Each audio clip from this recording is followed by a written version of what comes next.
Have you ever wondered how corruption affects an entire nation's economy? Today we're going to delve into the petrol subsidy corruption in Nigeria, a saga that has spanned decades and significantly impacted the country's economic landscape. The story begins in the late 1970s when Nigeria, an oil-rich nation, started subsidizing petrol to make it affordable for its citizens. The government aimed to distribute the oil wealth among its people. However, over time, this well-intentioned policy became a hotbed for corruption, with billions of dollars going unaccounted for. In the 2000s, the corruption reached a peak.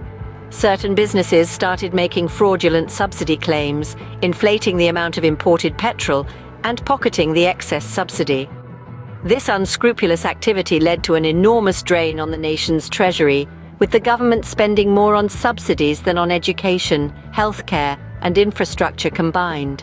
The government attempted to remove the subsidy in 2012, but this led to widespread protests as petrol prices doubled overnight.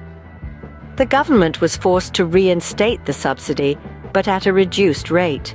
However, this did little to curb the corruption. In 2023, the newly elected president, Bola Ahmed Tinubu, announced the total removal of the fuel subsidy in his inaugural speech. This move resulted in high fuel prices and long queues nationwide.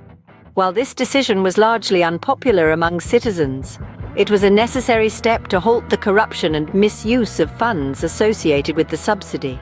To summarize, the petrol subsidy in Nigeria, initially implemented to benefit the citizens, became a tool for corruption over the years.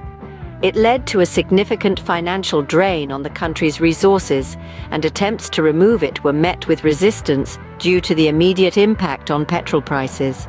Finally, in 2023, the subsidy was entirely removed, a potentially pivotal step towards curbing corruption and redirecting funds to other crucial sectors. Navigating the complexities of corruption, especially when it is deeply rooted in a nation's economic policy, is a challenging task.